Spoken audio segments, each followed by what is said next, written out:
তো ভাইরা আমার, আলোচনা করব দিন ইসলামে। প্রথমে ইসলাম সম্বন্ধে তো আমাদের জানা দরকার, ইসলামটা কি। এখন সচরাচর সমাজে ইসলাম বলতে দুটো জিনিস খুব ব্যাপকভাবে প্রচার হয়। ইসলামের পক্ষপাতিত্ব যারা করে তাদের মধ্যে থেকে 90% লোক ইসলাম বলতে দাড়ি টুপি, নামাজ, রোজা, মসজিদ, মাদ্রাসা এটাকেই বুঝায়। আর একদল লোক যারা ইসলামের বিরুদ্ধে, তারা মিডিয়াতে হোক বা বিভিন্ন জায়গায় হোক, ইসলাম বলতে সমাজ বিরোধী, সন্ত্রাস, জঙ্গিবাদ এসবকে মানুষের কাছে প্রচার করে। বড় দুঃখের বিষয়, যারা ইসলাম বিরোধী তারা তো বিরোধী করবে, এটা স্বাভাবিক। কিন্তু আমরা যারা ইসলামের পক্ষে 90% লোক দিনের দায়ী, দিনের প্রচার করছি, আমাদের বড় দুঃখ এটাই, আপনারা কি শুধু ইসলামকে পুঁথিগত করে দিলেন? ইসলাম কি শুধু দাড়ি, টুপি, নামাজ, রোজা, মসজিদ, মাদ্রাসার মধ্যে সীমাবদ্ধ? ইসলাম তো দুনিয়া আখিরাতের কল্যাণের রাস্তার নাম। জোরে বলুন সুবহানাল্লাহ। আখিরাতের কল্যাণের জন্য যেমন দরকার, তার জন্য ইসলাম রাস্তা দেখিয়েছে, দুনিয়ার কল্যাণের রাস্তাও ইসলাম দেখিয়েছে। জোরে বলুন সুবহানাল্লাহ। মনে রাখবেন, ইসলাম অবশ্যই নামাজের নাম, ইসলাম তাওহীদ ও রিসালাতকে মানার নাম, ইসলাম রোজার নাম, ইসলাম হজের নাম, ইসলাম দান খায়রাতের নাম, ইসলাম দাড়ি টুপির নাম। কিন্তু মনে রাখবেন, এর আগে আরো কিছু আছে। ইসলাম জুলুমকে খতম করার নাম, ইসলাম ক্ষুধার্ত মানুষকে খানা খাওয়ানো ব্যবস্থা করার নাম, ইসলাম নারীদের উপরে জুলুম বন্ধ করার নাম, ইসলাম বস্ত্রহীনকে বস্ত্র দিবার নাম, ইসলাম দাসত্ব প্রথাকে মিটিয়ে দিয়ে আল্লাহর শ্রেষ্ঠ মখলুক মানুষ্য জাতিকে আজাদ করার নাম। জোরে বলুন সুবহানাল্লাহ। ইসলাম জুলুমকে মিটিয়ে, সন্ত্রাসকে মিটিয়ে, জঙ্গিবাদকে মিটিয়ে, নেশাকে মিটিয়ে আল্লাহর জমিনের উপরে ন্যায়, সত্য, শান্তি, সাম্য, ঐক্য, একতা, মানব বন্ধন, প্রেম, ভালোবাসা, প্রত্যেক ধর্মের মানুষ সমানভাবে মাথা উঁচু করে বাঁচবে, এই সমাজ ব্যবস্থা করার নাম হলো ইসলাম। জোরে বলুন সুবহানাল্লাহ। ইসলাম নিজের ধর্মকে ভালোবাসা শেখায়, অপরের ধর্মকে বিরুদ্ধাচরণ করো না, নোংরা কটু কথা বলো না, এই শিখাবার নাম হলো ইসলাম। জোরে বলুন সুবহানাল্লাহ। কিন্তু আজ 90% মানুষ এই কথা বলা থেকে সরে যাওয়ার দরুন এই সুযোগে কিছু সন্ত্রাসেরা, কিছু জালিমেরা, কিছু মানবরূপী পশুরা, যারা মানুষের খোদা হতে চায়, ক্ষমতার জোরে মানুষকে শোষণ করতে চায়, যারা আজকের দিনের ফেরাউন হতে চায়, যারা আজকের দিনের নমরুদ হতে চায়, যারা আজকের দিনের এজিদ হতে চায়, যারা আজকের দিনের হিটলার হতে চায়, যারা আজকের দিনের চেঙ্গিস খান হতে চায়, যারা আজকের দিনের ব্রিটিশ হতে চায়, তাই তারা দেখছে ইসলামের যে 10% মানুষ হক কথা বলছে, ন্যায়ের পক্ষে বলছে, এই 10%টাকে বন্ধ করতে গেলে ইসলামের বিরুদ্ধে মিথ্যাচারণ বাড়াও, এবং যারা 90% লোক শুধু নামাজ, রোজা, হজ, যাকাত, দাড়ি টুপি নিয়ে আছে, তাদেরকে আরো হাওয়া দাও যে তোমরা এগুলি থাকো, অন্যদিকে তাকাও না। প্ল্যান আনিল মুনকার, এর বাংলা মানে অন্যায়কে মেটাও, ন্যায়কে প্রতিষ্ঠিত করো, এর নাম ইসলাম। জোরে বলুন সুবহানাল্লাহ। আমাদের এই প্যারালাইসিস রোগটা এলো কি করে? এই যে জুলুমের বিরোধী না করা, অন্যায় দেখে চুপ থাকা, অত্যাচার থেকে দূরে, অত্যাচারী দেখে চুপ থাকা, গরিব অসহায়দের উপরে দরদ না থাকা, এই যে মন মানসিকতা আমাদের মধ্যে এলো কোথা থেকে? এটা এমনি এমনি আসেনি। 100 বছর ধরে আমাদের সমাজের একটা বড় অংশ দিনের দায়ী নামে, দিনের প্রচারক নামে মৌলানা মুফতি তারা আমাকে তিলে তিলে তিলে তিলে এই প্যারালাইসিস রোগটা ঢুকিয়ে দিয়েছে। ছেলের সামনে বাপকেও গাল দিলে এখন ছেলে চুপ থাকে। চোখের সামনে নারীর উপরে জুলুম হলে মুসলিম সমাজ চুপ থাকে। সমাজে গরিবের ঘর ভাঙা হলে সমাজ চুপ থাকে। আস্তে আস্তে দেখছিলাম খালটা খনন হচ্ছে। এটা খাল খনন বলে না গরিব মানুষ কল বলে? কিন্তু বলবে কি? সব চুপ, খামোশ। কথা বুঝছেন না বুঝেন না? আমার কথা খারাপ লাগবে কি জানি না। কেউ তো মোটা অঙ্কের ব্যবসা করে নেবে, কিন্তু যত দূরীকে মানুষ বসবাস করছে তারা আজকে বিপদে পড়বে না? তাদের ছোট ছোট বাচ্চা আছে না নাই? কোন দিন রাত্রে হুড়মুড়িয়ে ঘর চাপা পড়ে মানুষগুলো মরতে পারে না? এই মানবতাটুকু যাদের মধ্যে নেই, আর এই অন্যায়ের বিরুদ্ধে যাদের মধ্যে জাগরণ নেই, তারা আবার মানুষ কি করে দাবি করে? দেখুন, আমার মধ্যে ঈমান আছে তাই আমি এখানে বাস করি না। আমার দেখে খারাপ লাগলো বলে ফেললাম। জানি না ওই রাস্তা দিয়ে আবার যাবো, কেউ রাস্তায় ধরবে কেন আল্লাহ জানে।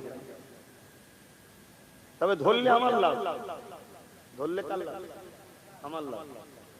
আপনি বোঝেন না লাইন, যদি বোঝেন তাহলে বলবেন ধরলে আমারই লাভ, আমার লস নেই এখানে।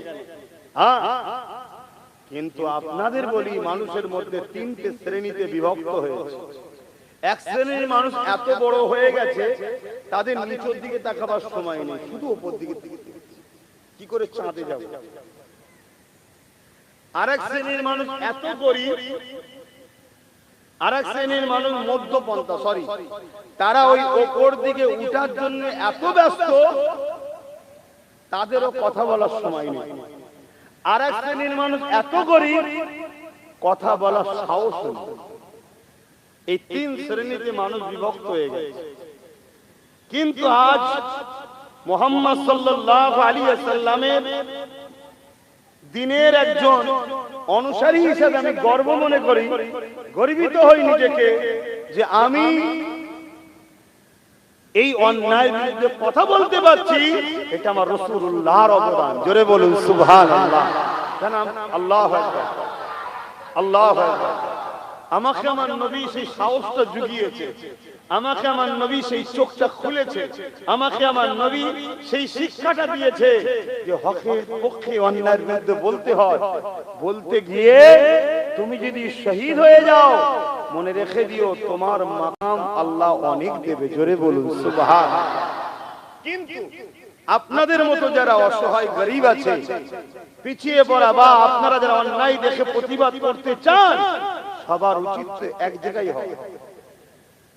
একা বলার 100 বলা এক না, আলাদা। আপনি বলতে যদি নাও পারেন, আপনি আমার বলার জন্য আমার পিছনে যদি দাঁড়ান, এটাও তো একটা শক্তি। যে এতজনের কথাই একজন বলছে, তার মানে এতজনই বলছে। এগুলো আপনাকে ভাবতে হবে। আজকে যাদের জন্য চিল্লাবো তারাও যদি না ভাবে, তাহলে কখন ইনকিলাব তৈরি হয় না। আল্লাহ রাসূল ১৫০০ বছর আগে দুনিয়ায় এসেছিলেন, কম বেশি নিরাপত্তা দেওয়া, নারীর স্বাধীনভাবে বেঁচে নিরাপত্তা দেওয়া, নারীর স্বাধীনভাবে বেঁচে থাকার অধিকার দেওয়া, এটাও তো ইসলাম। আল্লাহ নবী যখন দুনিয়ায় এসেছিলেন, পুরো দুনিয়ায় নেশায় আসক্ত ছিল। আল্লাহ রাসূল নেশাকে বন্ধ করলেন। আজকে নেশা বাড়ছে না কমছে বলুন? স্কুল বন্ধ হচ্ছে, নেশা বাড়ছে, তাই তো নাকি? অথচ কোরআনের প্রথম কথা হলো ইকরা, শিক্ষার কথা, পড়ার কথা। তাহলে আমরা যদি উম্মতে মুহাম্মাদি হই, তাহলে আমাদের তো দায়িত্ব নেশা মুক্ত করা, শিক্ষাকে আগিয়ে নিয়ে যাওয়া। এবারে নেশার বিরুদ্ধে কথা বলতে গেলে পুলিশ সামনে চলে আসছে। শিক্ষার পক্ষে কথা বললে পুলিশ দিয়ে তুলে ক্যাম্পে ভরা হচ্ছে, পেটে লাথি মারা হচ্ছে, জেলে ভরা হচ্ছে। এর বিকল্প কি রাস্তা আছে? ওই পুলিশকে কন্ট্রোল করতে হবে। পুলিশকে কন্ট্রোল করতে গেলে যা কাজ দরকার সেই কাজ করতে হবে। কথা বুঝছেন না? বোঝেন? কেন পুলিশ তো হুকুমের গোলাম, তাদের তো দোষ দিচ্ছি না, তাদের কোনো উপায় নেই, কেন তারা চাকরি করে। আমি জানি আমাদের ট্যাক্সের পয়সাদের মাইনে হয়, কিন্তু তাদের কিছু করার নেই। যার আন্ডারে থাকে তার হুকুম শুনতে হবে। সে বলছে মদের বিষয়ে একটু আন্দোলন করলে মদের বিরুদ্ধে তাকে ধরে জেলে ভরো, পুলিশ তাই করছে। শিক্ষা নিয়ে কেউ শিক্ষার পক্ষে আন্দোলন করলে তাকে জেলে ভরো, পুলিশ তাই করছে। এখানে পুলিশের আমি দোষ দিচ্ছি না, কিন্তু এই পুলিশ জালিমদের হাতে চলে গেছে, পরিচালনা যারা করছে ভুল লোকের হাতে চলে গেছে। তাহলে ভালো লোকের হাতে ক্ষমতাকে আনা দরকার আছে না নাই? যারা শিক্ষার কথা ভাববে, যুব সমাজকে নেশা থেকে বাঁচাবার কথা ভাববে, কেন এই নেশার জন্য 100-র মধ্যে 80%, 180টা লোক ক্রাইম করে নেশার কারণে, 100-র মধ্যে 80টা লোক খুন হচ্ছে নেশার কারণে, 100-র মধ্যে 80টা লোক অ্যাক্সিডেন্ট করছে নেশার কারণে, 100-র মধ্যে 80টা পরিবার ডিভোর্স হচ্ছে নেশার কারণে, 100-র মধ্যে 80টা অ্যাক্সিডেন্ট হচ্ছে নেশার কারণে। এই নেশাকে বন্ধের দরকার আছে না নাই? তবেই তো তুমি রাসূলের উম্মত। শুধু কি রোজাটা ইসলামে আছে, নেশা মুক্ত করাটা ইসলামে নাই? কথা বলছে না তো? তাহলে রোজার রস তো প্রচুর হয়, নেশা বন্ধ রস কবে হবে? যারা করেন আমি তাদের বিরুদ্ধে বলছি না, কিন্তু আমি যখন নেশার বিরুদ্ধে বলি, যারা আমার বিরোধী করে ওই মুনাফিকদের ভুল হচ্ছে না? হয় একটা স্কুলে 10টা সাবজেক্ট পড়ানো হয়, কেউ ভূগোল পড়ায়, কেউ অঙ্ক পড়ায়, কেউ ইংলিশ পড়ায়, কিন্তু একজন টিচার এসে বলছে আমি সব পড়াতেই পারি। তার যদি সেই হোনার থাকে, কোয়ালিটি থাকে, তাহলে বিরোধী করার তো কিছু নেই। তাহলে এখানে নামাজের কথাও আব্বাস সিদ্দিকী বলে, রোজার কথাও বলে, হজের কথাও বলে, রোজার মাসে রোজার কথা বলি না? কিন্তু আবার যদি আব্বাস সিদ্দিকী বলে যে আমি নেশার বিরুদ্ধেও বলবো, তাহলে আপনার তো উচিত নয় আমার বিরোধী করা, আপনার তো সাপোর্ট করা দরকার। আরে আমার রাসূলুল্লাহ নেশা মুক্ত পৃথিবী তৈরি করেছে, জোরে বলুন সুবহানাল্লাহ। আর আমরা কমসে কম নেশা মুক্ত গ্রাম তৈরি করতে পারি। যে যার গ্রামে যে দায়িত্ব নেয় যে আমি আমার গ্রামে নেশা রাখবো না, তাহলেই তো পুরো রাজ্য, পুরো দেশ সব থেকেই নেশা মুক্ত হয়ে যাবে। হ্যাঁ, আজকে যে দুধ বিক্রি করতেছে সাইকেলে করে ঘুরছে, আর যে মদ বিক্রি করতেছে BMW তে ঘুরছে। সমাজ কোথায়? অথচ দুধ মানুষের কল্যাণ হয়, মানুষের শরীরের উপকার হয়, ক্যালসিয়াম আছে, আরো কিছু উপকার আছে। মদ মানুষের লিভার, কিডনি সব নষ্ট করে দেয়। আস্তে আস্তে সে ফুলতে শুরু করে, দুদিন পরে অল্প বয়সে সে মারা যায়। তাহলে এই মদটা মানুষ জাতির জন্য ক্ষতি না উপকার? ক্ষতির বিরুদ্ধে ইসলাম, ক্ষতির বিরুদ্ধে মনুষ্যত্বকে দাঁড়ানো দরকার। ভাইয়েরা আমার আওয়াজ বুঝতে পারছেন তো আপনারা? অসুবিধা হচ্ছে? হ্যাঁ, চলে আসেন। ইসলামে যেমন হজ আছে, ইসলামে যেমন গরিব হজ আছে, ঠিক তেমনই ইসলাম তো এটাও বলেছে কেউ গরিব দুঃখীকে খানা যদি খাওয়ায়, ইসলামের সবথেকে ভালো কাজ। জোরে বলুন সুবহানাল্লাহ। এখন কি গরিবদেরকে খাওয়ানো হয় না গরিব বানাবার জন্য খাবার কেড়ে নেওয়া হয়? বলুন বলুন। তাহলে এটা কি ইসলাম বিরোধী কাজ নয়? তাহলে যারা ইসলাম বিরোধী কাজ করছে মুসলমান হয়ে, তাদের তো পক্ষপাতিত্ব নিতে পারি না। আমাদের উচিত হবে হজ যেমন করব তেমন খোদার্থকে খানা দেব। যদি নিজের দিবার সামর্থ্য না থাকে, কেউ যদি খোদার্থর খাবার কাটতে চায়, তার হাতকে শক্ত করে ধরবো, খোদার্থর খাবারকে কাটতেও দেবো না। এই সংগ্রামটাও তো ইসলামের নাকি? হায় আমরা সবাই বলি রাসূলকে ভালোবাসি। কি রকম ভালোবাসা? আল্লাহ নবী বলেন লা ইউমিনু আহাদুকুম হাত্তা আকুনা হাব্বা ইলাইহি মিন ওয়ালিদিহি ওয়া ওয়ালাদিহি ওয়ান নাসি আজমাইন। ততক্ষণ পর্যন্ত তোমরা ঈমানদার হতে পারবে না যতক্ষণ পর্যন্ত তোমরা তোমাদের পরিবার, সন্তান, ছেলে ভুলে, বাপ মা, জমি জায়গা, এমনকি নিজের জানে থেকেও আমি রাসূলুল্লাহকে বেশি না ভালোবাসতে পারবে, ততক্ষণ পর্যন্ত দুনিয়ার কেউ ঈমানদার হতে পারবে না। আর ঈমানদার যখন হতে পারবে না, তোমার নামাজও কবুল হবে না, তোমার রোজাও কাজে লাগবে না, তোমার হজও কাজে লাগবে না, তুমি পরকালে নাজাতও পাবে না। কেননা পরকালে নাজাত পেতে গেলে ঈমানটা হলো মূল। ঈমান জানলে তার জন্য জান্নাত নেই। আর ঈমান তখনই সম্ভব যখন তোমার হৃদয়ে, তোমার অন্তরে বাপ মা, স্বামী স্ত্রী, ছেলে পুলে, জমি জায়গা, ঘর বাড়ি, নেতা কেতা সব কিছু থেকে, এমনকি জানে থেকেও আল্লাহ রাসূলকে বেশি ভালো যতক্ষণ না বাঁচতে পারবে ততক্ষণ পর্যন্ত তোমার মধ্যে ঈমান বলে কিছু নাই। এই কথা রাসূলুল্লাহ যখন বললেন, হযরত ওমর ফারুক বসেছিল, ওমর ফারুক বলতে লাগলেন, ইয়া রাসূলুল্লাহ হাবিবাল্লাহ, আমি সব কিছু থেকে আপনাকে বেশি ভালোবাসি, ইল্লা মিন নাফসি, জানের থেকে বেশি নয়। আল্লাহ নবী বললেন, উমর রে, জানের থেকে বেশি ভালোবাসতে লাগবে, নচেত কামিয়াবি হওয়া যাবে না, নচেত কবুল হওয়া যাবে না।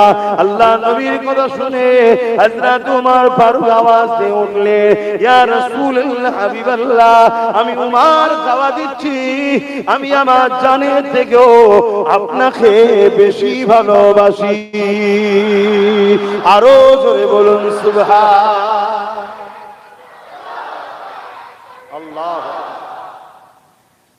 নবীকে প্রেম করে কারা? নবীর প্রেম তো ঈমান, নবীর আদব তো ঈমান। ঈমানদার কে? প্রেমিক কে? চিনবেন কি করে? আল্লাহ নবী বলছেন, মান আহাব্বা সুন্নতি, যে আমার সুন্নাতকে ভালোবাসে, ফাকাদ আহাব্বানি, সে আমি রাসূল আমাকে ভালোবাসলো। জোরে বলুন সুবহানাল্লাহ। নবীর প্রেমিক কে? বলুন বলুন। যে নবীর সুন্নাতকে ভালোবাসে। আর নবীর সুন্নাত কি? নবী যেটা করেছে, নবী যেটা করেছে সেটা নবীর সুন্নাত। নবী যেটা পছন্দ করেছে এটা নবীর সুন্নাত।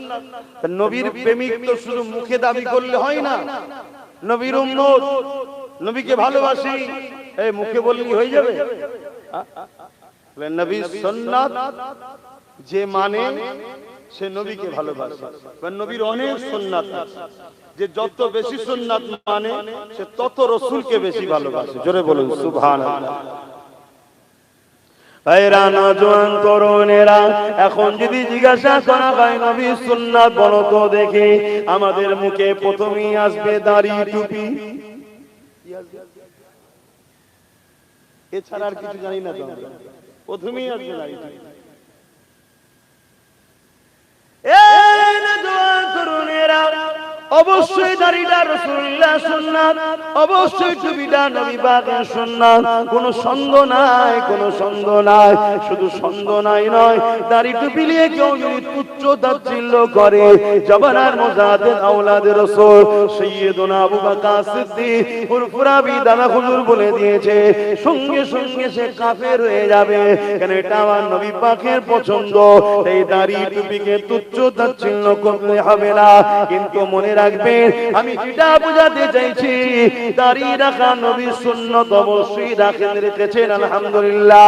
মাথায় টুপি দেয়া নবীর সুন্নাত পূরণ করেছেন, আলহামদুলিল্লাহ। কিন্তু মনে রাখবেন, দাড়ি টুপি থেকে অনেক বড় বড় সুন্নাত রাসূলুল্লাহ রয়েছে। সেই সুন্নাতের মধ্যে একটা সুন্নাত হলো, আল্লাহ নবী দীর্ঘ 11টা বছর ধরে নামাজ আনার আগে আমার রাসূলুল্লাহ দুনিয়ার যত জালিম স্বৈরাচারী অত্যাচারী শোষণকারী নেতা ছিল তাদের বিরুদ্ধে আল্লাহ নবী সংগ্রাম করে, লড়াই করে এই জমিনের উপরে মনুষ্য জাতিকে জালিমদের হাত থেকে বাঁচিয়েছে। আরো জোরে বলুন সুবহান।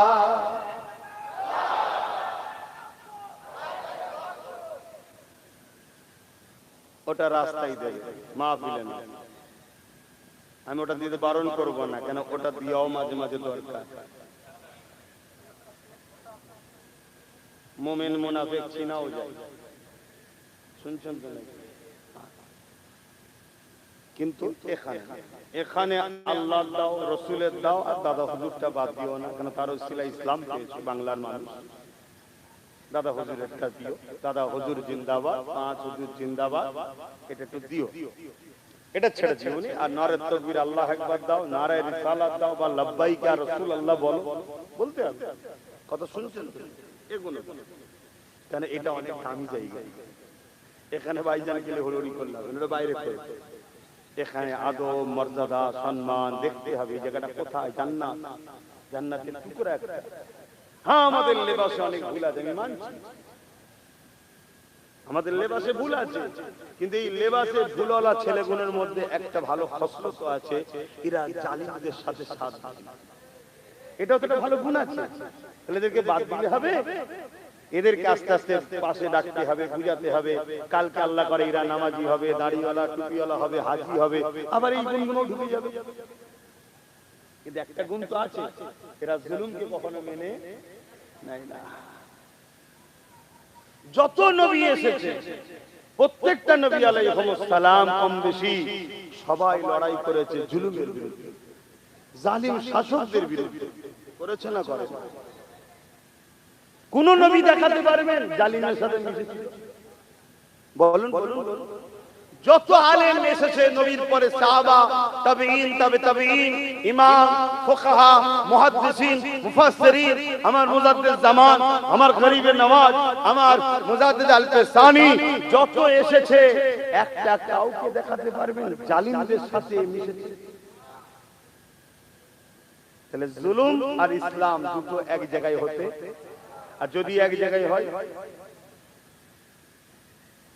তাহলে জানতে হবে এই ইসলামের লেবাসে ইসলামের নয়।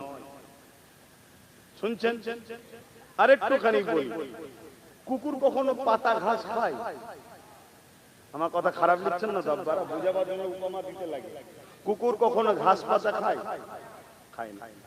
কিন্তু ওই কুকুরকে আবার দেখবেন কখনো কখনো ডুমুর পাতা খায়। দেখেছেন কখনো কেউ? কেন খায়? পেট খারাপ। তাহলে ইসলামের প্রচারক আলেম উলামা এরাও কখনো জালিমের সঙ্গে মিশতে পারে না। আর যখনই দেখবেন জালিমের দল করছে, মিশছে, তাহলে জানতে হবে এর ঈমান খারাপ। কুকুর যেমন ঘাস পাতা খায় না, খেলেই জানবেন পেট খারাপ হয়েছে। আর ঠিক দিনের আলেম মুফতি মৌলানা হুজুর এ কখনো জালিমের সাথে দল সাথ দিতে পারে না। আর যদি দেয় জানবেন কুকুরের পেট খারাপ, এর ঈমান খারাপ, এর ঈমান খারাপ। না হয় যেতে কখনো পারে না। আবেরানা জওয়ানেরা মন দিয়ে শোনেন, আল্লাহ নবীকে মহব্বত যদি করে, নবী পাকের রেখে যাওয়া মিশনকে টেনে নিয়ে যেতে হবে আমাদেরকে। রাসূলুল্লাহর মিশনকে এই হিন্দুস্তানের জমিনে আমার গরিবে নওয়াজ টেনে নিয়ে এসেছে। এই হিন্দুস্তানের জালিম শাসকেরা তারা গরিবে নওয়াজ আসার আগে হিন্দুস্তানের মানুষের উপরে কত জুলুম অত্যাচার করেছে। মানুষের গলাতে খুন্তি পর্যন্ত বেঁধে দিয়েছে, মানুষের উপরে জুলুম অত্যাচার করেছে। উঁচু জাত নিচু জাত করে মানুষকে অছুত পর্যন্ত বানিয়ে দিয়েছে, মানুষকে হত্যা করেছে, জুলুম করেছে, কি না পাপাচার করেছে। আমার গরিবে নওয়াজ হিন্দুস্তানে এসে এই অসহায় দুঃখী শোষিত লাঞ্ছিত আল্লাহর সৃষ্টি যারা কেউ মুসলমান ছিল না গো, তাদের পাশে দাঁড়িয়েছে, তাদের হয়ে গরিবে নওয়াজ আওয়াজ তুলেছে, এ হিন্দুস্তানের জালিম শাসকেরা, কেন তোমরা মানুষকে এত জুলুম অত্যাচার করো? কেন মানুষকে এত অবহেলা করো? মানুষকে কেন বঞ্চিত করো? মানুষকে কেন খুন করো, অত্যাচার করো? আমার গরিবে নওয়াজের এই সত্য কথা যখনই জালিমদের কানে গেছে, জালিমরা তখন গরিবে নওয়াজের বিরোধী করেছে। কখনো গরিবে নওয়াজকে এ নওজওয়ানেরা এমন করে যে জায়গায় ছিল সে জায়গা থেকে তাড়িয়ে দিয়েছে। আল্লাহ পাক উঠকে তুলে নে তখন গরিবে নওয়াজের কাছে ক্ষমা চেয়েছে। গরিবে নওয়াজকে পিপাসায় মারার জন্য পানি পর্যন্ত বন্ধ করে দিতে চেয়েছে। আল্লাহ পানিকে গরিবে নওয়াজের লুটাতে ঢুকিয়ে দিয়েছে। এ নওজওয়ানেরা কখনো এমন করে গরিবে নওয়াজকে মেরে দিবার জন্য পাহাড়ের ওপর থেকে ভারী পাথরকে চাপিয়ে ফেলে দিয়েছে। ওই ভারী পাথর গড়িয়ে গড়িয়ে গরিবে নওয়াজকে মেরে দেবে, এই জন্য তারা ফেলতে চেয়েছে। কিন্তু আমার আল্লাহ গরিবে নওয়াজকে ওই ভারী পাথরের আঘাত থেকে বাঁচিয়েছে। আবার কখনো জালিম হুকুমতরা জাদুকর জয়পালকে নিয়ে এসে আমার গরিবে নওয়াজকে আগুনের বান পর্যন্ত মারতে চেয়েছে। কিন্তু আমার গরিবে নওয়াজ ওই জাদুকর জয়পালের দিকে বানকে ঘুরিয়ে পাঠিয়ে দিয়েছে। যখন জাদুকর জয়পাল আকাশের উপর দিয়ে উড়ে যেতে লেগেছে, আকাশের উপরে জমিনের উপর দিয়ে উঠতে লেগেছে, এমন করে গরিবে নওয়াজ নিজের খরমকে বলেছে, যা তাকে পিটিয়ে নেমিয়ে নিয়ে আয়। গরিবে নওয়াজের খরম গিয়ে জয়পালের মাথায় আঘাত করতে করতে নিয়ে এসেছে। এসেছে, সেই জয়পাল ইমানে কলেমা পড়ে গরিবে নওয়াজের কাতারে দাঁড়িয়ে গেছে। এ নওজওয়ানেরা, দুনিয়ার নিজাম হলো এটা, জুলুমের বিরুদ্ধে কথা বললে জালিমরা তোমাকে কিন্তু ছেড়ে দেবে না, এটা নিয়ম। তাহলে তোমরা কি জুলুমের বিরুদ্ধে দাঁড়াবে? কথা বলো, জুলুমের পক্ষে থাকবে না বিরুদ্ধে? জুলুমের পক্ষে দাঁড়াবেন না বিরুদ্ধে? জুলুমের পক্ষে কারা কারা পক্ষে থাকতে চাও? জুলুমের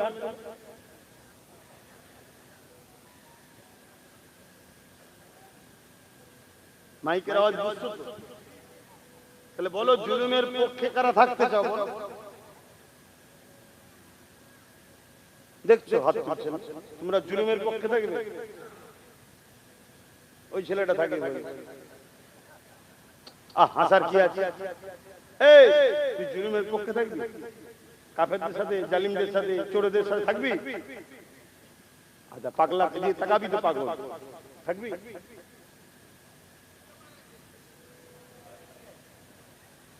না দিলে জুলুম বোঝে না।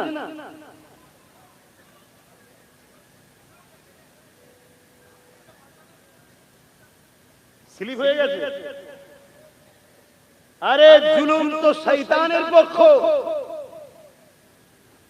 জুলুম হচ্ছে শয়তানের দিক, আর জুলুমকে মিটাবার জন্য চেষ্টা রহমানের দিক। জোরে বলুন সুবহানাল্লাহ। তুই বুঝতে পারছিস বা এখনো বুঝতে পারিনি? বাংলা বুঝিসনি? কোথায় বাড়ি? বাংলায় তো, আমি তো বাংলাতে বলছি। স্লিপ হয়ে গেছে। তাহলে জুলুমের বিরুদ্ধে আমরা, জুলুমের পক্ষে আমরা নয়। কেন? জুলুমের পক্ষে ছিল ফেরাউন, জুলুমের বিরুদ্ধে ছিল মুসা নবী, জুলুমের পক্ষে ছিল নমরুদ, জুলুমের বিরুদ্ধে ছিল ইব্রাহিম আলাইহিস সালাম, জুলুমের পক্ষে ছিল আবু জেহেল, উতবা, সাইবা, উমাইয়া, এরা জুলুমের পক্ষে। আর আমার দোনো জাহানের সুলতান নবীদের নবী, ইনি ছিলেন জুলুমের বিরুদ্ধে। জোরে বলুন সুবহানাল্লাহ।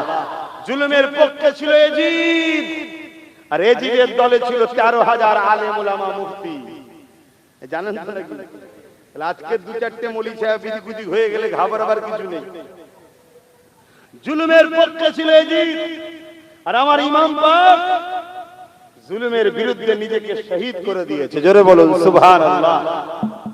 তাহলে আমরা হোসাইনি না এজিদি? আওয়াজ দিয়ে বলুন হোসাইনি। আমরা হোসাইনি তো? তাহলে হোসাইনি যদি হন, মুখে বললে হবে না, হাকিকাতে আপনাকে দেখাতে হবে। সর্বসময় আপনাকে স্ট্যান্ড পয়েন্ট, আমি জুলুমের বিরুদ্ধে থাকব, জুলুমের পক্ষে নয়। জুলুম যদি আমার ভাইও করে, আমি তার পক্ষে নয়। জুলুম যদি আমার প্রতিবেশী, আমার দরদি, আমার আপনজন যেই হোক, সে যদি জুলুম করে, আমি তার পক্ষে থাকব না। কেন? জুলুম এজিদের কাজ, জুলুম ফিরাউনের কাজ, জুলুম নমরুদের কাজ, জুলুম ব্রিটিশদের কাজ, জুলুম চেঙ্গিস খানের কাজ, জুলুম হালাকু খানের কাজ, জুলুম আজকের আমার দেশের প্রধানমন্ত্রী নরেন্দ্র মোদী দাউদারের কাজ। তার পক্ষে থাকবেন? ও জালিম।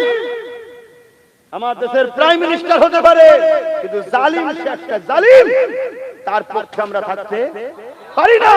কেন? জুলুম শয়তানের দিকে নিয়ে যায়, জুলুম ধ্বংসের দিকে নিয়ে যায়, জুলুম গরিব দুঃখী অসহায়দের অভিশাপের দিকে নিয়ে যায়। জুলুমের সাথ দিও না, ডাইরেক্ট হোক আর ইনডাইরেক্ট হোক। 10 জন হয়তো সামনে পিছনে তুমি, অভিশাপটা কিন্তু তোমার উপরও আসবে, সেই অসহায় দুঃখী গরিব বিধবা লাঞ্ছিত মানুষের। এই জুলুমের সাথে আল্লাহ নেই, আমরা থাকবো বাস। কিন্তু জুলুমের বিরুদ্ধে দাঁড়ালে অনেক কষ্ট। বলো, জুলুমের বিরুদ্ধে যারা ছিল তাদের উপরে কি কষ্ট হয়েছে একটুখানি মন দিয়ে শোনেন। জুলুমের বিরুদ্ধে ছিলেন আল্লাহ নবীর সাহাবাগুলোরা তিনাদের মধ্যে একজনের নাম বলি হযরতে এমন করে হযরতে বিলাল রাদিয়াল্লাহু তাআলা আর একজনের নাম বলি হযরতে খাব্বাব রাদিয়াল্লাহু তাআলা তিনি জুলুমের বিরুদ্ধে ছিলেন রাসূলুল্লাহর পক্ষে ছিলেন জুলুমের বিরুদ্ধে ছিলেন রহমানের পক্ষে ছিলেন এই জালিম অত্যাচারীরা হযরতে খাব্বাবকে ডেকে নিয়ে গিয়ে বলল এ খাব্বাব তুমি আমাদের থেকে দূরে সরে যাচ্ছো কেন তুমি আমাদের সাথে থাকো আমাদের দল করো আমাদের কাতারে থাকো খাব্বাব রে নেতৃত্ব দেবো লুটের মালও দেবো ধন দৌলত দেবো নারীও দেবো মর্যাদাও পাবে সমাজে যখন ঘুরবে সবাই তোমাকে দেখে স্যালুটও করবে কিন্তু এই স্যালুটটা সম্মানের নয় ভয় আতঙ্কে করবে কিন্তু হযরত খাব্বাব বলেছিলেন এ দুনিয়া জানি এ ফিরাউনের এমন করে আবু জেহেল উতবা সাইবারা শুনে রেখে দে জুলুমের পক্ষে আমার আল্লাহ যখন নে দুনিয়া সবাই থাকলো আমি খাব্বাব থাকবো না আমার আল্লাহ যেদিকে আমি খাব্বাব সেদিকে আমার আল্লাহ জুলুমের বিরুদ্ধে আমি খাব্বাব জুলুমের বিরুদ্ধে এই কথা যখনই বলেছে জালিম অত্যাচারী শাসকেরা হযরত খাব্বাবের মুখে রডকে গরম করে লাল করে ছ্যাঁকা পর্যন্ত দিয়েছে আজ তোমাদেরকে ছ্যাঁকা দেওয়া হয়নি এখনো তোমাদের মধ্যে বলার লোক আছে এখনো তোমাদের কিছু হলে রাস্তায় নামার লোক আছে তোমাদেরকে আঘাত দিলে কোর্টের ভেতরে গিয়ে লড়াই করার লোক আছে তোমাদেরকে আঘাত দিলে পার্লামেন্ট বিধানসভায় ভেতরে ঢোকারও লোক রয়েছে কিন্তু মনে রেখে দিও এই ঝিমিয়ে থাকাটা এত বিপদ টেনে আনবে কাল জোর করে তোমার থেকে ঈমানকে কাড়া হবে কাল জোর করে তোমাকে ইসলাম থেকে আল্লাহ থেকে সরিয়ে দেওয়া হবে এই সময় থাকতে থাকতে পরিবর্তন হওয়া দরকার আছে না নাই এখানে একটা ছোট্ট উপমা দিয়েছি একদল লোক আমি অনেকবার বলেছি হয়তো তো শুনেছেন আরেকবার বলি অসুবিধা কি আরে ভুলে যাই তো মানুষ স্মরণ করাতে কি আছে একদল লোক এখন পিকনিক করতে গেছে পিকনিক করতে গিয়ে ওই কাঠ জ্বালিয়েছে হাঁড়ি বসিয়েছে পানি দিয়েছে যে পানিটা একটু গরম হোক ওইদিকে পেঁয়াজ টিয়াজ মশলাগুলো কাটছে তারপরে চাল দেবে পানিটা একটু গরম হয়ে যায় আর পিকনিক করছে বাগানে 10-50টা বন্ধু মিলে করছে আর একটা ব্যাঙ ছিল লাপাতে লাপাতে এসে আর ওই হাঁড়িতে তখন সবে পানি দিয়েছে তো পানিটা ঠান্ডা তো কলের পানি গরমকালে আরো ঠান্ডা হয় না গরম হয় ঠান্ডা হয় তো সেই পানি পুকুরের ব্যাঙ গরমকালে তো পুকুরের পানি গরম হয়ে যায় ঠান্ডা পানি পেয়ে খুব খেলা করছে খুব আনন্দ করছে খুব খুশি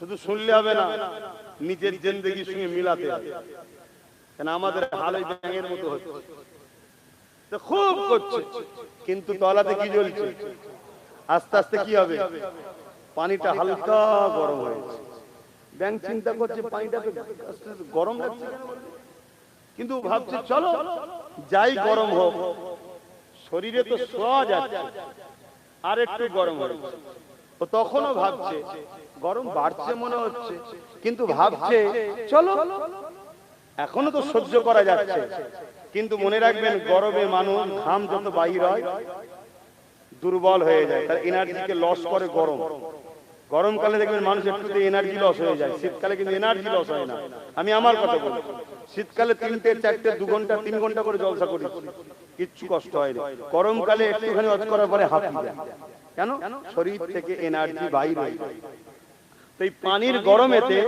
ব্যাঙের এনার্জিটা আস্তে আস্তে কিন্তু শোষণ করছে ব্যাঙ বুঝতে পারে না লাস্টে যখন আরেকটু গরম বেড়েছে ব্যাঙ তখন বুঝতে পেরেছে যে এই পানি তো আমার জন্য নয় এবারেও চেষ্টা করছে পানিটা থেকে বেরোবে তখন কিন্তু আর ক্ষমতা জোরে বলুন নাই ব্যাঙটা মারা গেল এই মারা যাওয়ার পিছনে কারণ কি ভাই সঠিক সময় সঠিক সিদ্ধান্ত না নেওয়া যখনই বিপদের সংকেত দেখেছিল প্রথমবার হালকা গরম তখনই লাভ মাত্র বেরিয়ে যেত ঠিক না তাই তো নাকি আমাদেরও দশা ওটা হয়েছে খেয়াল করে দেখুন যখন বাংলাতে আমরা ভাবলাম খুব ভালো কিছু কিছু পাচ্ছি খুব খুশিতে আমরা রয়েছি এই তো এ পরিকল্পনা, ও প্রকল্প, এটা পাচ্ছি ওটা পাচ্ছি, খুব খুশি খুব খুশি খুব খুশি। কিন্তু একবার হালকা করে টাচ হলো, হালকা করে টাচ হলো, আমরা কিন্তু ভাবলাম আরে আনিস খানকে মেরেছে তো কি হয়েছে, এখন তো পরিস্থিতি ঠিকই আছে, মানে হালকা গরম হলো পানি। শুনছেন? তারপরে কি হলো, হঠাৎ করে বললো কোরআন শেষ হয়ে যাবে, আমার উন্নতি শেষ হবে না, আর একটু গরম বাড়লো। তখনও ভাবলাম চলো ঠিকই তো আছে। এখন শুনছি ওয়াকাফ দিয়ে দিয়েছে, সই করে দিয়েছে। তারপরেও ভাবছি চলো, এখন এনআরসি এসআইআর এর নামে নাম্বার চলে গেছে, এখন মনে হচ্ছে না এই পানি তো আমার না, সরকার তো আমার না, আল্লাহ বাবা কিছু আছে, ভোটই তো নেই। আর আমি 2022-এ বলেছিলাম, শুনেছেন আপনারা? কারা কারা শুনেছেন হাত তোলেন। আই দেখেন শুনেছেন। 2022-এ কি বলেছিলাম, একটা দিন আসবে ভোটের লাইনে যাবি, দেখবি তোর নাম নেই, ভোট দিতে পারবি। বলেছিলাম তো, সময় থাকতে থাকতে ভাবা দরকার, এখনো সময় আছে। আমি দোয়া করি আল্লাহ, আরে বসেন বসেন, সময় থাকতে থাকতে বলবেন তো, সময় থাকতে থাকতে নিজের লক্ষ্যের জন্য সময় থাকতে থাকতেই ব্যবস্থা নেওয়া। এদিকে দেখো, আল্লাহ কারে দোয়া করি, হয়ে গেলে তখন বেশি করে দেখবে, তবে জানো হওয়ার পরে নওশাদের মতো এসে ঘরে জায়গায় ঠান্ডা করে ঘরে বসে থাকলে হবে না। শুনছেন তো? ঠান্ডা করে বসে থাকবেন না তো, হ্যাঁ এসে ঘুরতে হবে না, এদের হাতেই সব চাবি কাটি, 5 বছর পর আবার ঠিক করে দেবে। আমি বাপ নীতির লোক ভাই, কথা কি খারাপ বললাম নাকি? হ্যাঁ, মানুষ ভালোবেসে তোমায় বিশ্বাস করবে, তোমাকে আসতে হবে ইনশাআল্লাহ। হ্যাঁ, তো যাই হোক, আমি যেটা বলছিলাম, আমি আমার দিকে ফিরে আসছি। শুনছেন? তাহলে ব্যাংকটা মরল, আমরা বিপদে, কিন্তু এখনো সময় আছে। কারো চাপে পড়ে হোক, কারো কেসে হোক, যতটা বাদ দিবার টার্গেট করেছিল তোমার এই মেদিনীপুরেরটা, ইফতার খেয়ে খেয়ে পেটে সাতলা পড়ে যাচ্ছে, এখন আবার আমাদের বিরুদ্ধে কথা বলে। এই বুঝতে পারছেন না? বলেন হ্যাঁ, বলেছিল না 1 কোটি, কিন্তু চাপে পড়ে কারো কেসে হোক, কার কেসে, হ্যাঁ এটা মনে রেখে দিও, ওই ঘুমটাওয়ালার উপর ভরসা করোনি, ও সব শেষ হয়ে যাওয়ার পরে গেছিল কোর্টে, সব যখন বিচারাধীন হয়ে গেছে তখন গিয়ে সুপ্রিম কোর্টে গিয়ে কেস করে পুরো ক্ষতি করে দিল। আরো যদি বলেন কেন, নির্বাচন কমিশনের হাতে থাকলে না, এই নির্বাচন কমিশনারকে ঘেরাও করে লক্ষ লক্ষ লোক বসে থাকতো, ভোট কিসের না, আগে সমাধান হোক, কিন্তু দিয়ে দিল কোন জায়গায়, বিচারপতিদের হাতে। আর বিচারপতিদের হাতে নিয়ে গেল কে, আমাদের ঘুমটা দিয়াটা। আর একটা কথা এখানে শুনিয়ে দিই, এদের মধ্যে কত সেটিং দেখে। 11 জন লোক ক্যান্ডিডেট হয়েছে, কতজন সোশ্যাল মিডিয়ায় দেখেছেন তো, 11 জন ক্যান্ডিডেট হয়েছে, তাদের নাম ওই বিচারাধীন হয়ে গেছে। কথা বুঝে আসছে? একটা চিঠি করলো, 5 মিনিটের মধ্যে নাম উঠে গেল। তাহলে এত সাধারণ মানুষের নাম উঠছে না কেন? তাহলে মাথায় কিছু ঢুকছে। আর সাধারণ মানুষের মধ্যে 99% কোন সমাজে, জোরে বলো, এখানে মুসলমান ভোট দিলে কে আসতে পারবে না? তাহলে আসার লাইনটা খুলছে কে? কথা মাথায় ঢুকছে তো নাকি না ঢোকে নেই, না আবার ভুল বুঝছেন? হ্যাঁ, এবার যদি বলেন হুজুর আপনি এদের বিরুদ্ধে বলছেন কেন, তাহলে ফেরাউনের বিরুদ্ধে বলবো না, নমরুদের বিরুদ্ধে বলবো না, আবু জেহেলের বিরুদ্ধে বলবো না। এরা আর ফেরাউনের মধ্যে পার্থক্য কি? তখনকার নেতা ছিল তারা, এখনকার নেতা এরা। তখনকার নেতারাও ইসলামের বিরুদ্ধে, গরিবের বিরুদ্ধে, এখনকার নেতারাও ইসলামের বিরুদ্ধে, গরিবের। বলুন পার্থক্যটা কোথায়? তারা মরে গেছে, এরা বেঁচে আছে। শুনছেন তো নাকি? হ্যাঁ, মরার বিরুদ্ধে বলতে খুব ভালো লাগে, কিছু মৌলী সাহেব আছে ফেরাউনের বিরুদ্ধে খুব বলে, এই কোন বক্তা এই জেন্তগুনের বিরুদ্ধে বল, বলছে না রাত্রি পুলিশ চলে আসবে। তাহলে তুই আল্লাহকে ভয় করিস নি, নেতাকে ভয় করিস? হ্যাঁ, ভয় আল্লাহকে খাবে। কাকে? জোরে বলো, আরো জোরে বলো। হ্যাঁ, আল্লাহ ছাড়া অন্য কাউকে ভয় করবেন না। জুলুম জুলুম নাই নাই। আজ তুমি যদি নাই কাজ করো, আমি কেন তোমার বিরুদ্ধে বলতে যাবো? কেউ যদি নাই কাজ করে তার বিরুদ্ধে বলাটাও পাপ। কেউ যদি ভালো কাজ করে তার বিরোধী করাটাও পাপ, কেউ যদি সঠিক কাজ করে তার বিরোধী করাটাও পাপ, আর কেউ যদি অন্যায় করে তাকে সাথ দেওয়াটাও পাপ। তো যাক, আমি আমার দিকে ফিরে আসছি। আপনারা কোন দিকে থাকবেন, ন্যায়ের দিকে না অন্যায়ের দিকে? ঠিক বলছেন তো? হ্যাঁ, ন্যায়ের দিকে থাকলে কি হয় সেটাও শুনে মন স্থির করে থাকবে কি থাকবে। কেন কাউকে ধরে রাখিনি, আগামী তো ধরে রাখবো না। বলবো ভাই আসো মসজিদ বাঁচাবো, এতিম অসহায় বিধবা গরিবদের অধিকার বাঁচাবো, মানুষের অধিকার দেবো। হিন্দু দলিত আদিবাসী সাঁওতাল বাগদি যেই হোক সে মানুষ, আমার ভাই, আমার বোন, বাপ আদমের সন্তান, মা হাওয়ার সন্তান। তার ধর্ম তার কাছে, আমারটা আমার কাছে। সে ভুল করছে কি ঠিক করছে স্রষ্টাকে জবাব দেবে, আমি ভুল ঠিক করছি স্রষ্টাকে জবাব দেবো। কিন্তু মানুষ হিসাবে একে অপরের উপরে জুলুম না হয়, এর জন্য আমরা গরিবের পাশে দাঁড়াবো। আমি ডাকবো, তুমি যদি মনে করো যে আসা দরকার আসো, আর যদি মনে হয় যে আসবো না সেটা তোমার ইচ্ছা, কিন্তু আমি জোর করবো না যে আমার সাথ না দিলে তোর ঘট কাটতে দেবো, আমার সাথ না দিলে মিথ্যা মামলা দেবো, আমার সাথ না দিলে গেজার কেস দেবো। এসব কথা বলার লোক আমরা না। এটাও জুলুম, এটাও কি জুলুম। আর জুলুমের সাথে আল্লাহ জোরে বলো নেই। বাস আসেন বাবেরা, মন দিয়ে শোনেন। আল্লাহ নবী সাহাবী হযরত খাব্বাব রাদিয়াল্লাহু তাআলা যখন বললেন জুলুমের সাথে যখন আল্লাহ নেই, আমরাও জুলুমের সাথে নেই। কিন্তু আজকে মনে রাখবেন, ওই সময় খাব্বাব হুজুরের মুখেতে রড গরম করে ছেঁকা দিতে লেগেছে। এই অবস্থাতে তিনার ঠোঁট পুড়ে যেতে লেগেছে। এ নওজওয়ানেরা পেটে পিঠে ছেঁকা দিতে লেগেছে। তারপর খাব্বাব হুজুর মন দিয়ে একটাই কথা বলে যাচ্ছে, জুলুমের সাথে যখন আল্লাহ নাই, আমিও জুলুমের সাথে নাই।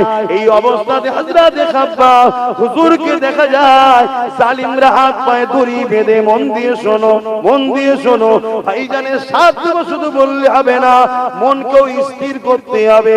জীবনের যতই মুসিবত আসুক না কেন, এই লড়াই কখন আমরা বন্ধ করব না। যতক্ষণ ঘরে জান আছে ততক্ষণ জুলুমের বিরুদ্ধে লড়াই আমাদের চলবে, এই সংগ্রাম আমাদের চলবে। তবেই তো আল্লাহ একটা দিন তোমাকে সম্মানের আসনে বসিয়ে দেবে। যদি তুমি বসতে নাও পারো, তোমার লড়াই সংগ্রামের মিশন তোমার বাচ্চা কোনকে একদিন কামিয়াবি শিখরে পৌঁছে দেবে।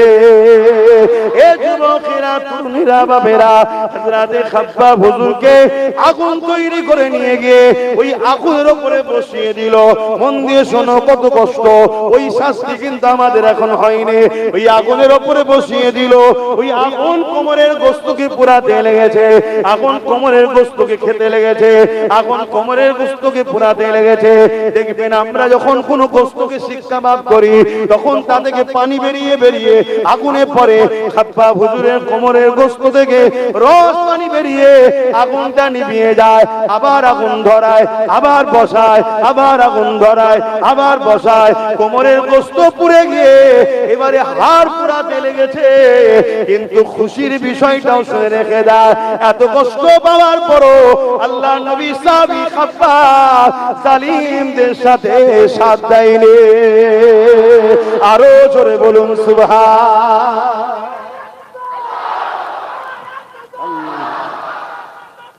জিন্দাবাদ, জিন্দাবাদ। আজ অনেকে চমকাবে, ধমকাবে, এই করব, হ্যান করব, ত্যান করব, এটা করব, ওটা করব। আরে করবি কখন? করবি কখন? জিতলে তো উল্টে দাও, সব সমস্যা মিটে যাবে। কথা বুঝছেন তো নাকি? কিন্তু সেখানে এত জুলুম করেছে, তারপরেও আল্লাহ নবী সাহাবারা ছেড়ে দিয়েছে, ছাড়েনি। তাহলে জুলুমের পক্ষে থাকবে না মজলুমের পক্ষে? ন্যায়ের পক্ষে থাকবে না অন্যায়ের পক্ষে? ন্যায়ের পক্ষে। সময় তো হু করে চলে যাচ্ছে, সময় তো হু করে চলে যাচ্ছে। কথা তো অনেক, বলবো কি বলেন না, সময় তো নেই, দোয়াও তো করতে হবে। তা আসুন একটু সালাম দিয়ে নিই।